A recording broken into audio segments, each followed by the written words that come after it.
이제 마가복음 우리 읽은 본문에 예수께서 이제 운명을 하시죠. 예수님이 나를 위해서 행하신 일의 내용을 복음이라고 합니다. 복음이라는 것은 하나님이 그리스도 예수를 통하여 하신 일의 내용이에요. 대표적인 것은 예수께서 우리를 위해 죽으신 것과 오늘 말씀에 부활하신 것이죠. 그래서 우리의 신앙생활의 동력은 어디로부터 오냐면 복음에서부터 오는 것인데, 복음은 주가 날 위해 하신 일을 성경에 다 기록이 되어 있거든요. 우리가 면면히 살펴보고 배우고 익혀서 하나님이 날 위해 행하신 일이 이런 것이구나를 우리가 알게 되면 그 사실과 내용으로부터 우리가 힘을 얻게 되는 것입니다. 그래서 복음을 통해서 먼저 내가 은혜를 받아야 되는 것이고요, 내 안에 은혜가 먼저 채워져야지 되는 것이죠. 내가 누리지 못하는데 어떻게 그리스도를 전할 수가 있겠습니까? 내가 먹어보지 못한 음식을 어떻게 다른 사람에게 맛있다고 소개할 수가 있겠느냐는 그 말이죠. 그래서 먼저 우리가 이 복음을 통해서 하나님이 날 위해서 하신 일이 얼마나 크고 또 위대하고 고맙고 감사한 일인지를 우리가 배워서 그것을 먼저 내가 누리고 즐거워하는 거예요. 소요리 문답 1번의 제 1번의 내용이 무엇인지 여러분 다 알고 계시죠? 하나님을 영화롭게 하는 것, 그리고 그분을 영원토록 뭐 하는 것입니까? 즐거워하는 것이죠. 말 그대로 즐긴다는 말이에요. 누구를요? 하나님을 내가 즐기는 거예요. 즐거워하고 기뻐하는 것이죠. 그래 신앙생활이 즐겁지 않겠습니까? 예배드리러 나오라 그러면은 저 어릴 때 그랬잖아요. 막 마지못해 나가는 거죠. 그게 아니고 즐겁고 감사해서 예배드리러 나오고 또 헌신하고 봉사하고 우리가 믿음 생활을 해 나가는 것이, 이것이 제대로 된 신앙생활이 되는데, 그 동력은 복음을 우리가 알고 누리는 것에서부터 시작이 됩니다. 인풋이 되어야 아웃풋이 되는 것이죠. 다른 사람을 위하여 사는 삶도 내가 받아 누리면서 또한 다른 사람을 위하여, 하나님의 영광을 위하여 우리가 살아갈 수 있게 되는 것이니까, 오늘 우리에게 본문에 주어진 말씀 속에서 저는 주님께서 우리를 위해서 행하신 일이 어떤 것인지 세 가지로 간략하게 나누어서 좀 말씀을 드리겠습니다. 첫째는 육시가 되매 온 땅에 어둠이 임했다고 33절에 말씀을 하죠. 제9시까지 계속됩니다. 3시에 예수께서 못 박히셨으니까 지금 3시간가량 십자가에 달려 계신 상태였고, 그리고 3시간이 되면서부터 온 땅에 어둠이 다시 3시간을 더하여서 제9시까지 이어졌습니다. 어둠이 임했다는 뜻은 출애굽기 말씀에 보면 출애굽기 10장의 9번째 재앙 기억하시죠? 피게, 이파, 악독, 우매, 흑, 장자 이렇게 되잖아요. 그러니까 9번째는 흑암의 재앙이죠. 이 어둠이라고 하는 것은 심판을 뜻하는 것입니다. 성경의 어둠은 다 심판을 말하는 거예요. 하나님의 심판이 누구에게 임합니까? 먼저 예수님에게 심판이 임하는 거예요. 예수님에게 왜 심판이 임합니까? 예수님이 벌받을 일을 하신 것이 아니잖아요. 요한복음 말씀에 보면은요, 내가 목숨을 버리는 것은 양을 위하여라고 말씀을 하세요. 복음이 뭐라고요? 하나님이 나를 위하여 하신 일의 내용이라고 했어요. 예수께서 왜 십자가에서 심판을 받으십니까? 그 다음 절에 보면 엘리 엘리 라마 사박다니, 나의 하나님 어찌하여 나를 버리셨나이까. 버려지시죠. 완전한 심판이에요. 남김없이 다 저주와 심판을 그리스도가 받아내십니다. 누구를 위해서인가요? 나를 위해서.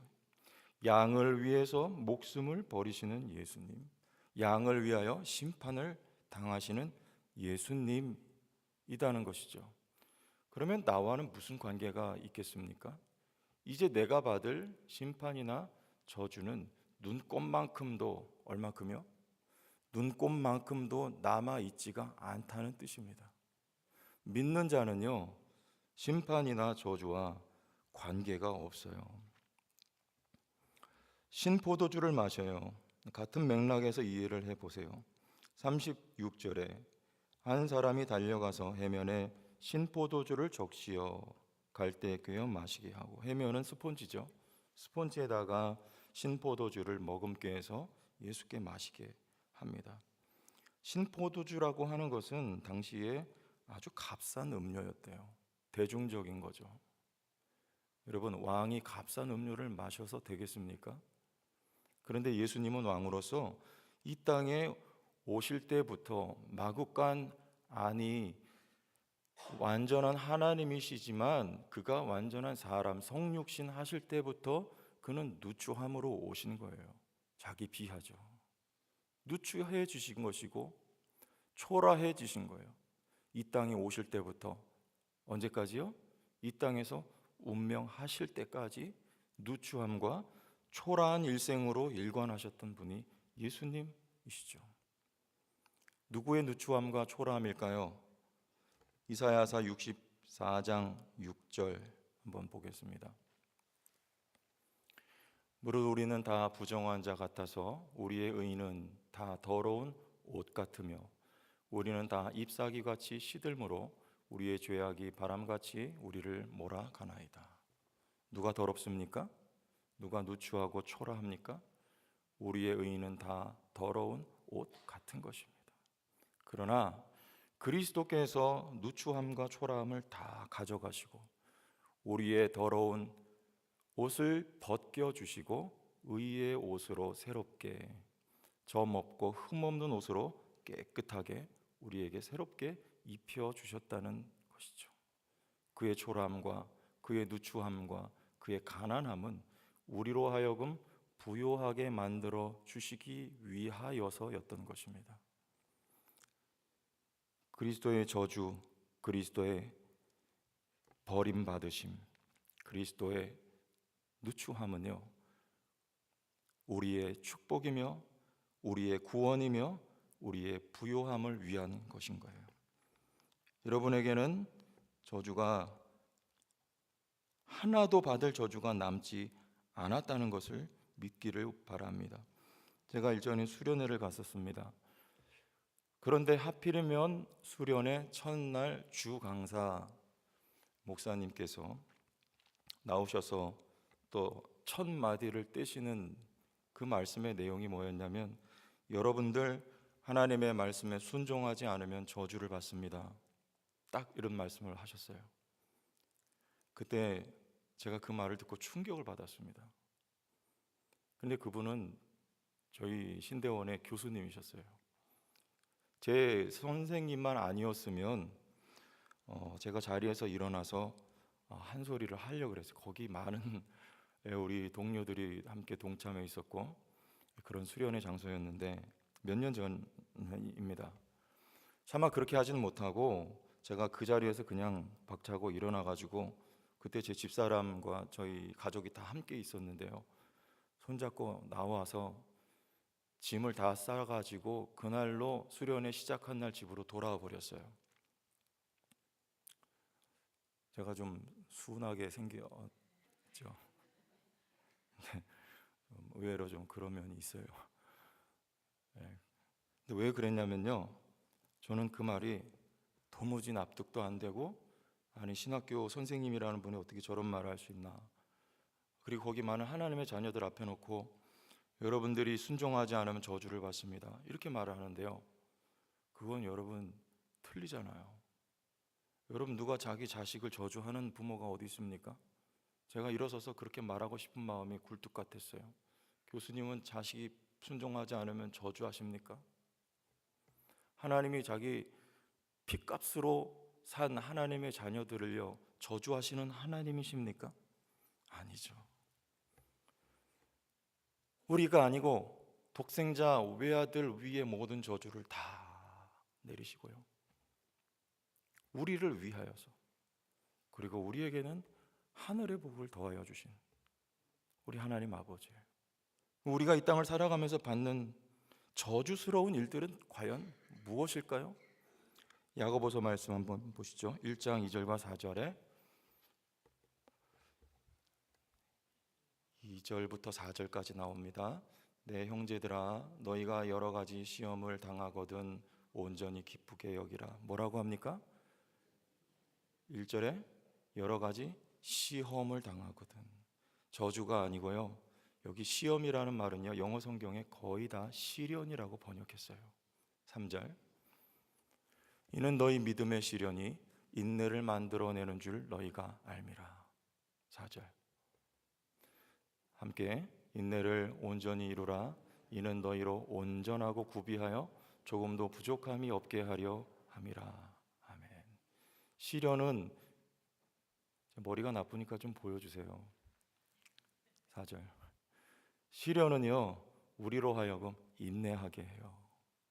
힘들고 어려운 가운데서도요 성령께서 우리를 붙잡아서 인내하게 만들어 주세요. 그리고 그 인내는요 우리를 온전하게, 온전이란 말은 완전하게 한다는 말이에요. 여러분, 여러 가지로 부족한 사람이 있잖아요. 신앙생활 하면서도요. 그 사람들은 시험, 곧 시련을 통하여서 완전하게 됩니다. 구비하여, 여기 마찬가지로 완전하단 말이에요. 조금도 부족함이 없게 하려 하는 하나님의 우리를 향하신 섭리요 사랑의 표현이란 말이에요.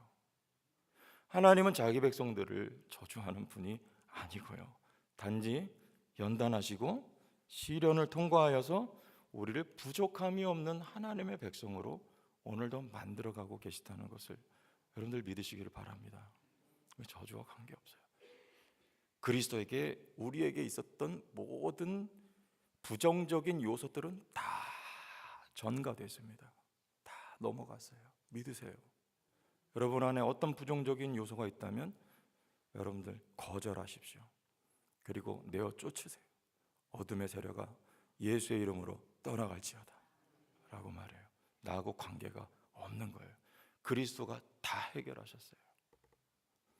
두 번째는요, 38절에 이에 성소 휘장이 위로부터 아래까지 찢어져 둘이 되니라. 성소의 휘장이죠. 어제 말씀드렸죠. 성전 제도의 종말입니다. 과거에는 어디서 하나님을 만났습니까? 성전 안에서. 그것도 대제사장이 1년에 한 번 대속죄일에 지성소 안으로 피를 가지고, 짐승의 피를 가지고 들어가서 하나님을 만나는 거였어요. 그러나 이제는 그런 시대가 끝난 거예요. 과거의 종말이에요. 이제는 구약의 그 성전이 아니고 어디에서든지 성령 안에서 하나님을 만날 수 있게 되었다는 것이죠. 성전이 어디라고 말합니까? 너희가 하나님의 성전이다. 하나님의 성령이 너희 안에 거하신다. 바울이 그렇게 말하잖아요. 우리는 성령 안에서 이제는 하나님을 만나요. 아니, 내 안에 하나님이 임재해 계신 것이에요. 지성소가 어디입니까? 내 안이 말하자면 지성소가 되어버린 거예요. 이 안에 하나님이 존재하시는 것입니다. 우리는 성령 안에서 오늘도 내일도 그리고 어디에 있든지 간에 살아계신 하나님을 만나 배웠고, 그 하나님으로부터 생명을 공급받고 은혜로 채워지고 풍성함을 우리가 받아 누릴 수 있느냐, 성령 안에서 여러분들이 성전이 되었다는 거죠. 이게 복이에요. 요한복음 4장 24절에 하나님은 영이시니 예배하는 자가 영과 진리로 예배할 것이니라. 하나님은 영이시니 예배하는 자가, 정확하게 번역하면 성령과 진리로 예배할지니라, 이렇게 되는 거예요. 여러분 계신 곳에서 성령과 진리로 예배하시기를 바랍니다. 우리가 하나님을 예배한다는 것은요, 복 받았다는 말이에요. 아브라함이 가는 곳마다 단을 쌓고 예배하잖아요. 그런데 그 전에 창세기 12장 1절에 복을 받고 출발하는 거예요. 너는 복의 근원이 될지니라. 아니, 너는 복이 될지니라 그러는 거예요. 여러분, 우리의 신앙생활은요, 내가 열심히 해서 복을 받아내는 것이 아니고요, 이 프로세스는 어떻게 되냐면 복을 받고 예배자로 살아가는 거라니까요. 이 복을 받은 사람들이에요. 복이 무엇일까요? 예배할 수 있다는 거예요. 여호와의 이름을 부를 수 있다는 것이 복이에요. 예수 믿는 것이 복이에요. 제 얘기 말씀드려서 죄송하지만 모든 게 다 늦어요. 저는요, 말도 늦고 행동도 늦고 결혼도 늦고 사역도 늦고, 제가 뭐 일 처리가 늦는다는 말이 아니라 이 사역에 그쵸? 나이에 비해서 다 이렇게 좀 늦는 것 같아요. 어제 신방을 잠깐 어르신한테 갔었는데 그분이 그래요. 저한테 자녀가 몇이냐 그래서 딸 하나예요. 그랬더니 뭐라 그랬더라? 재주가 뭐라 그랬는데, 하여튼 재주가 되게도 재주 없다, 그런 투였어요. 재주 없다고. 재수가 아니라 재주 없다고요. 그래서 맞습니다. 제가 참 재주가 없어서 딸이 하나입니다. 그랬는데요, 그런데 괜찮아요. 괜찮습니다. 왠지 아세요? 예수 있잖아요. 예수 얻었잖아요. 예수로 충분합니다. 예수 그리스도가 복이에요. 여러분들, 뭐가 부족하십니까? 결핍이 있습니까? 남보다 뒤처지세요? 괜찮아요. 우리 학생들 공부가 좀 잘 안 돼요? 괜찮습니다. 예수 믿으면 돼요. 예수가 내 안에 살아계시면 되는 거예요. 그래서 성공하는 인생이 되는 거예요. 우리가 예수 이름 붙들고 저 하늘 날아가는 것이죠. 예수 공로에 힘입어 하나님 앞에 나아가는 것이에요. 이미 예수 얻은 여러분들, 복 받은 여러분들, 계신 곳에서 하나님을 예배하고 계신 곳에서 여호와를 찬송하고요, 그 받은 복을 누리며 사시는 하나님의 거룩한 백성들 다 되시기를 바랍니다. 예수를 누리시기를 바라요. 그 다음에 세 번째는요, 이런 거죠. 39절, 예수를 향하여 섰던 백부장이 그렇게 숨지심을 보고 이르되 이 사람은 진실로 하나님의 아들이었도다 하더라. 이 백부장이요, 이 놀라운 이야기예요. 이 마가복음을 읽는 로마의 독자들이 아마 충격을 받았을 거예요. 왜냐하면 백부장이 로마의 관리잖아요. 그러면 하나님의 아들은 단 한 사람밖에 없어요. 누구냐면 로마의 황제 가이사예요. 그런데 십자가 앞에 그 십자가에 달려 돌아가 운명하시는 예수님을 보고 지금 백부장, 이방인이 한 고백입니다. 이 사람은 진실로 하나님의 아들이었도다. 여러분, 이 믿음이 어디서 옵니까? 조금 더 내려가서 40절에 멀리서 바라보는 여자들도 있었는데, 그렇죠? 멀리서 여자들이 있어요. 막달라 마리아와 여러 여성들이 이름이 열거되고 있는데요, 이 백부장의 믿음, 그리고 이 여인들의 믿음, 제자들은 예수를 다 버리고 이미 멀리 떠나갔습니다. 그런데 여인들은 예수를 끝까지 쫓아가요. 그리고 그 예수를 흠모하는 마음으로 바라보고 있어요. 이 담대함, 이 믿음은 어디에서 오는 겁니까? 제자들의 모습과는 너무나 다르죠. 그 비밀은요, 우리가 오늘 읽은 말씀에 조금 더 넘어가면 43절에 한 인물이 나옵니다. 43절, 여러분 눈으로 한번 보세요. 아리마대 사람 요셉이 와서 당돌이 빌라도에게 들어가 예수의 시체를 달라 하니 이 사람은 존경받는 공회원이요 하나님의 나라를 기다리는 자라. 누가 나오는?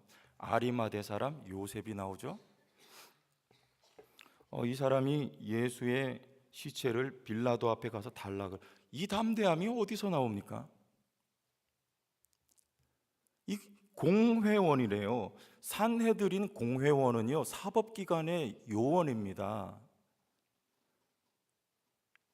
사법기관에서 산헤드린 공회에서 예수를 사형을 결정한 유대인 기관이잖아요. 그런데 거기 회원인 사람이 지금 가서 자기 신분을 드러내고 예수의 시체를 달라고 말할 수 있는 이 담대한 말이에요. 요한복음에서는 이렇게 말해요. 요한복음 띄워주시면 감사하겠습니다.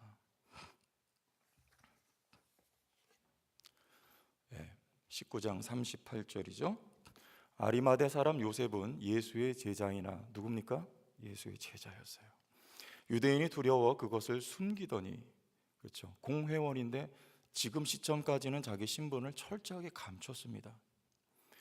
유대인이 두려워 그것을 숨기더니 2일 후에 빌라도에게 예수의 시체를 가져가기를 구하매 빌라도가 허락하는지라 이에 가서 예수의 시체를 가져가니라. 요한복음에는요, 아리마대 사람 요셉과 한 사람이 더 추가되어 나옵니다. 19장 39절에 일찍이 예수께 밤에 찾아왔던 니고데모도 몰약과 침향 섞은 것을 100리트라쯤 가지고 온지라. 누가 나옵니까? 요한복음 3장에 니고데모예요. 유대인의 마찬가지로 관원, 산헤드린 공회원입니다. 이 사람이 예수님을 언제 찾아옵니까? 밤중에. 왜요? 발각될까 봐 두려우니까요. 영생에 관심이 있었던 사람이에요. 밤중에 예수님을 찾아옵니다. 그런데 그 사건 이후로 니고데모도 예수를 믿고 예수의 제자가 되었던 거예요. 그리고 아리마대 사람 요셉 역시 마찬가지예요. 이 사람들이 무슨 일을 합니까? 예수의 시체를 달라고 해요. 그리고 시체를 얻어옵니다. 그리고 니고데모는 그 시체를 장사 지내는 일을 해요. 요한복음 우리가 읽은 19장 38절을 읽었는데요, 그 36절과 그 위로 쭉 보면 이런 대목들이 나옵니다. 이 일이 일어난 것은 그 뼈가 하나도 꺾이지 아니하리라 한 성경을 응하게 하려 함이라 그래요. 성경을 응하, 구약에 예언된 모든 예수에 관한 이야기들이에요. 그러니까 성경은요, 예수의 죽으심과 부활할 것을 예언하고 있는 게 구약의 내용들이에요. 그것을 응하게 하려 함이에요. 그러면 지금 아리마대 사람 요셉이나 니고데모도 무엇을 위해서 쓰임 받고 있는 것입니까? 성경을 응하는 일, 곧 예수 그리스도의 부활, 더 자세하게 말씀드리면 그리스도의 그 시체를 달라고 하는 그 일, 그리고 그리스도의 시신을 장사 지내는 사명을 가지고 이 사람들이 지금 여기에 서 있는 거예요. 그러면 이 사람들의 믿음이라고 하는 것은요, 누구로부터 온 것이며 무엇을 위하여 주어진 것입니까? 지금 여기 여인들의 이야기가 나왔지만 여인들의 믿음은요, 예수님의 부활의 증인의 사명을 누가 감당할까요? 여인들이잖아요. 마가복음 16장 9절 말씀에 보면 예수께서 안식 후 첫날 이른 아침에 살아나신 후 전에 7 귀신을 쫓아내어 주신 막달라 마리아에게 먼저 보이시니 그래요. 누구에게 먼저 보이시나요? 여인에게 먼저 보이시잖아요. 그 중에서도 맨 처음에 이름이 나왔던 막달라 마리아에게 예수께서 자기를 보여주세요. 뭐 하라고요? 뭐 하라고 믿음 주신 거예요? 뭐 하라고 보여주신, 부활의 증인으로 쓰시기 위하여서 하나님이 이들에게 믿음을 주셨던 것이고요, 예수의 시체를 달라고 예수의 시신을 받아내는 그 사명을 감당하게 하려고 아리마대 요셉이라고 하는 사람을 주님이 택하여 세워주셨던 것이고요, 니고데모에게 주셨던 믿음도 마찬가지입니다. 그러므로 믿음은 어디로부터 오는 것입니까? 하나님의 선물이에요. 그 믿음의 주인공은 누굴까요? 내가 아니고요, 예수 그리스도의 믿음이라고 말해요. 갈라디아서 2장 20절에요 하나님의 아들의 믿음이라고 말해요. 여러분 안에 있는 믿음은요, 여러분 개인의 믿음이 아니고 하나님의, 여러분 안에 지금도 살아계신 하나님의 아들, 성령으로 말미암은 하나님의 아들의 믿음이란 말이에요. 그 믿음에 의해서 우리는 이끌려져 가는 삶이란 말이에요. 여러분의 시험이 이기는 건 그 믿음으로 말미암아 이기는 거란 말이에요. 내 믿음으로는 못 이깁니다. 나는 믿음이 없습니다. 그러나 성령 안에서 내 안에서 믿음을 일으키시는 거예요. 그리스도의 믿음이에요. 그 믿음으로 승리해요. 그 믿음 왜 주셨어요? 여기 보니까 사명이 있단 말이에요. 사명이에요. 믿음은요, 날 위해 주신, 날 구원하기 위한 믿음이지만 또한 이처럼 사명 감당하기 위한 믿음입니다. 믿음이 있어 지금까지는 담대하지 못하여 자기 신분을 감추었지만 하나님이 그 믿음을 이 순간에 일으키셔가지고요, 담대하게 여러분 그 앞에 나아가서, 빌라도 앞에 나가서 시신을 달라고 담대하게 자기 신분을 공개하고 외칠 수 있었던 거예요. 니고데모도 마찬가지, 이 여인들도 마찬가지. 여러분에게 날 위해 십자가에 피 흘려 돌아가시고 내 모든 죄와 내 모든 저주와 내 모든 사망을 해결하신 그리스도께서 성령 안에서 여러분을 성전 삼고 살아계셔서 오늘 이 순간 이 시간에도 여러분 안에 믿음을 일으켜 주시는 분이신 것을 믿고 승리하게 되기를 원해요. 그 믿음으로 우리 뭐 해야 됩니까? 목적이 있잖아요. 방향이 있잖아요. 나이지만 그러나 이제는요, 너가 되는 거예요. 이 우리 성도교회 와서 부모님들하고 잠깐 대화를 하니까, 특히 제가 올해부터 이렇게 청년교회를 맡아서 보니까 믿음 없는 자녀들에 대해서 몇 분이 언급을 하세요. 믿음이 얘는 믿음인데 얘는 믿음이 없고, 우리 자녀들이 믿음이 없고 믿음이 없어요. 어떻게 하면 좋겠습니까?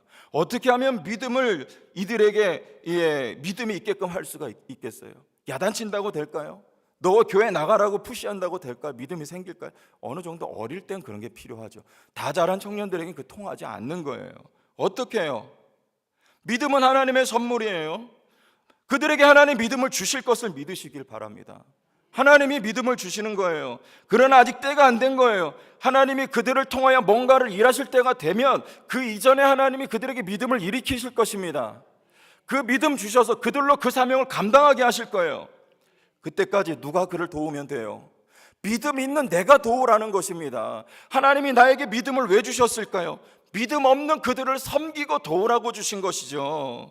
그들의 믿음이 온전하여질 때까지 누가 그들을 섬겨야 합니까? 여기 계신 여러분들이, 이 새벽에도 새벽 단잠을 마다하고 나올 수 있는 믿음을 가진 여러분들이 섬겨야 되는 것입니다.